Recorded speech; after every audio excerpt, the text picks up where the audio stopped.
இரவு தூங்கும் முன் இத செய்யுங்க. அனைத்து பிரச்சனைகளும் தீரும். பணவரவு அதிகரிக்கும். கல்லுப்பு பரிகாரம் தாங்க. இதை எப்படி செய்யலாம் அப்படிங்கிறத இந்த பதிவுல பார்க்கலாம். கல்லுப்பு அப்படிங்கிறது நமக்குள்ளேயும் நம்ம வீட்ல இருக்கக்கூடிய நெகட்டிவ் எனர்ஜியை எடுக்கக்கூடியது. இப்ப புது வருடம் பிறக்கப் போகுது. இந்த புது வருடத்திற்கு முதல் நாள், வருடத்தின் கடைசி நாள் ஏப்ரல் 13 அன்னைக்கு இதை செய்யுங்க. உங்க கஷ்டம் அனைத்தும் விலகி போயிடும். புது வருடத்துல செல்வ வளம் அதிகரிக்கும், ஆரோக்கியம் மேம்படும். இதை எப்படி செய்யணும், எந்த நேரத்துல செய்யணும், எந்த இடத்துல வைக்கணும் அப்படிங்கிறது ரொம்ப முக்கியம். வீடியோவை ஸ்கிப் பண்ணாம பாருங்க, அப்பதான் உங்களுக்கு தெளிவா புரியும். இந்த பரிகாரத்தை செஞ்சுட்டா பணவரவு அதிகரிக்குமா அப்படின்னு கேட்பீங்க. சில சமயம் நம்ம ஒருத்தட்ட பணம் கொடுத்துருப்போம். அவங்க கொடுக்கணும்னு நினைப்பாங்க. ஆனா அவங்களுடைய சூழ்நிலை அந்த சமயத்துல அவங்களுக்கே ஏதாவது விபத்தோ இல்ல ஏதாவது ஒண்ணு அவங்களால பணம் கொடுக்க முடியாம போயிடும். நமக்கு அவங்க பணம் கொடுக்கணும்னு நினைக்கிறாங்க. ஆனா அந்த பணத்தை கொடுக்கறதுக்கு தடையா சில விஷயங்கள்லாம் இருக்கு. நம்ம வீட்ல இருக்கக்கூடிய கண் திருஷ்டியினால ஏற்படக்கூடிய எதிர்மறை சக்திகள்னால பல பிரச்சனைகள் நமக்கு தடையா இருக்கும். இந்த மாதிரி பரிகாரத்தை செய்யும் போது அந்த கண் திருஷ்டியினால் ஏற்படக்கூடிய எதிர்மறை சக்திகள், தீய சக்திகள்லாம் விலகி புதிய நேர்மறை சக்தியானது நம்ம வீட்ல உருவாக ஆரம்பிக்கும்.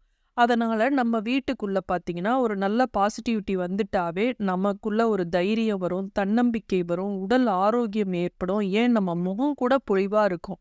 சில சமயங்கள்ல வீட்ல தீய சக்தி இருந்ததுன்னா என்னன்னே காரணமே இல்லாம ஹஸ்பண்ட் ஒய்ஃப்குள்ள சண்டை வரும்.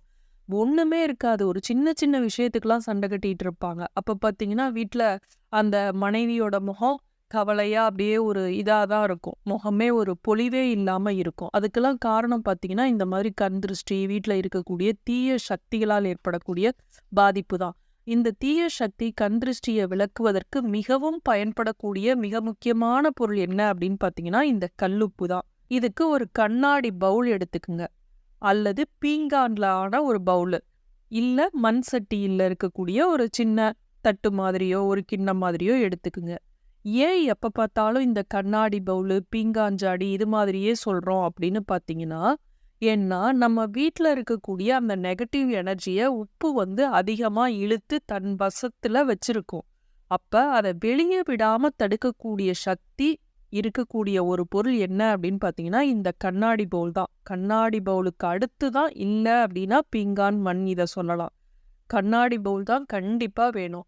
இந்த பரிகாரம்லாம் செய்யறவங்களா இருந்தா இதுக்குன்னே ஒரு 2 கண்ணாடி கிளாஸ் வாங்கி வச்சுக்குங்க. இந்த கண்ணாடி பவுலை எடுத்துக்குங்க. மகாலட்சுமி வாசம் செய்யக்கூடிய 108 பொருட்கள்ல ஒண்ணுதான் இந்த கல்லுப்பு. மகாலட்சுமிக்கு பிடித்தமான பொருள் அப்படிங்கிறது தெரிஞ்சிருக்கும் உங்களுக்கு. அந்த காலத்திலேயே பெரியவங்க சுத்தி போடணும்னா உடனே ஒரு கை உப்பை எடுத்து அதை நல்லா ஊருக்கண்ணு, உறவு கண்ணு, அம்மை கண்ணு, அப்ப கண்ணு, நாய்க்கண்ணு, பேய்க்கண்ணு, நரிக்கண்ணு, கொல்லிக்கண்ணுன்னு அப்படின்னு சொல்லி அந்த உப்பை சுத்தி போட்டுருவாங்க. ஒரு கண் திருஷ்டி அப்படின்னா உப்பு தான் மிக முக்கியமான ஒரு பரிகார பொருள். இதுக்கு சில பேர் சால்ட் எடுத்துக்கலாமா அப்படின்னு கேட்குறாங்க. அது எடுத்துக்கூடாது. கல்லுப்பு தான் எடுக்கணும். தொழில் செய்யறவங்க என்ன பண்ணணும், வீட்ல பிஸ்னஸ் பண்றவங்க எங்க வைக்கணும் அப்படிங்கிறதையும் தெளிவா தெரிஞ்சுக்கலாம்.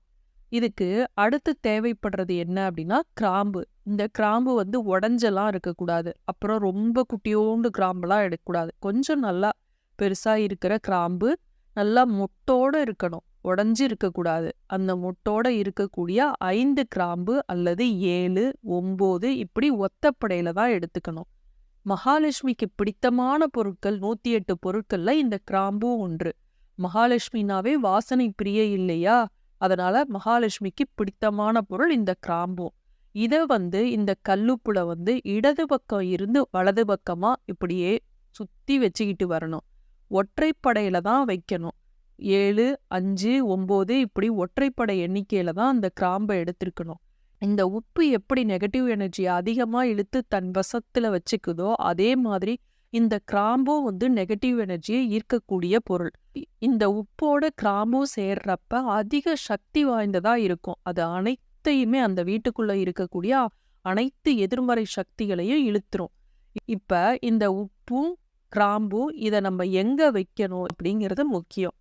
நெகட்டிவ் எனர்ஜி இல்லைனாவே வீட்ல நேர்மறை சக்தி அதிகமாகும். அப்ப நம்ம ஒரு நமக்குள்ள ஒரு அதிகமான தன்னம்பிக்கை, தைரியம் வர்றப்ப நம்ம எந்த வேலை செஞ்சாலும் அதுல நல்ல நல்ல உற்சாகமா செய்வோம். அப்ப வந்து பணவரவு நமக்கு அதிகரிக்கும். இப்ப இத வந்து தொடர்ந்து செய்யணுமா அப்படின்னு கேட்டீங்கன்னா, ஆமா. இந்த பரிகாரத்த தொடர்ந்து செய்யுங்க.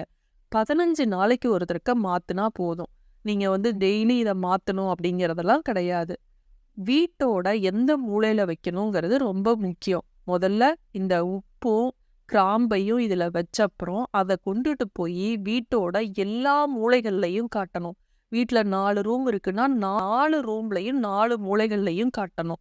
ஒவ்வொரு ரூம்லயும் மூலையில காட்டுனப்புறம், டோர் இருக்கும் இல்லையா? கதவோட பின்பக்கம் காட்டணும். இதுவும் வந்து வீட்ல எத்தன கதவு இருந்தாலும் சரி, எல்லா கதவோட பின்பக்கமும் காட்டணும். நெகட்டிவ் எனர்ஜி இந்த கதவுக்கு பின்பக்கம் அதிகமா இருக்கும். அதனால இத காமிச்ச பிறகு, இத வந்து யாருக்கும் தெரியாத இடத்துல வைக்கணும். சில பரிகாரங்கள்லாம் மற்றவர் கண் படும்படியாகவே வைக்க சொல்லுவாங்க. இது வந்து யாருக்கும் தெரியாத இடத்துல வைக்கணும். பீரோவுக்கு பின்னாடி வைக்கலாம், பீரோவுக்கு அடியில வைக்கலாம், சோஃபாக்கு அடியில வைக்கலாம். உங்க வீட்ல எந்த மூலையில யார் கண்ணும் படாது அப்படிங்கிறீங்களோ, அந்த இடத்துல மூலையில வைங்க. இத எந்த நேரத்துல செய்யணும் அப்படின்னு பார்த்தீங்கன்னா, இதற்கு நேரங்காலம்லாம் கிடையாது. எந்த நேரத்துல வேணுனாலும் செய்யலாம். ஆனா 15 நாளைக்கு ஒரு தடக்க இத மாற்றி வைக்கணும். இந்த உப்ப வந்து ஓடும் நீர்ல கலக்கலாம். ஓடும் நீரெல்லாம் இல்லங்க, ஆறெல்லாம் இல்லங்க அப்படின்னீங்கன்னா, இந்த உப்ப வந்து கரைச்சிட்டு சிங்க்ல வந்து ஊத்துங்க. கிச்சன்ல இருக்கக்கூடிய சிங்க்லயும் ஊத்தலாம், வாஷ் பேஷன்லயும் ஊத்தலாம். ஆனா பாத்ரூம்ல கொட்டக்கூடாது. அடுத்து இந்த தண்ணிய வந்து வெளியில கால்படாத இடத்துல ஊத்தலாம். அதற்கப்புறம் கிராம்பு இருக்கு இல்லையா? அத வந்து நீங்க வாசப்படியில வெளியில நிலவாசப்படிக்கு வெளியில வந்து ஒரு சூடத்த வச்சு இந்த கிராம்ப வந்து எரிச்சிடுங்க. புதுசா தான் அடுத்த தடக்க வந்து கிராம்பு வைக்கணும். தொழில் செய்யறவங்களா இருந்தாலும் சரி, 4 பேர் வந்து போகிற இடம். அதனால மற்றவங்க கண்ல படுற மாதிரி இடத்துல இத வைக்காதீங்க. மறைவான இடத்துல ஒரு மூலையில இந்த உப்ப வந்து வையுங்க. இந்த பரிகாரம் செய்யும்போது நமக்கு எவ்வளவு கண்திருஷ்டி இருந்தாலும் சரி, அது விலகி நம்ம வீட்ல வந்து புதிய நேர்மறை சக்திகள் வந்து உருவாக ஆரம்பிக்கும். இந்த பரிகாரத்த நம்பிக்கையோட செஞ்சு பாருங்க. மீண்டும் அடுத்த காணொளியில் சந்திக்கும் வரை நன்றி, வணக்கம்.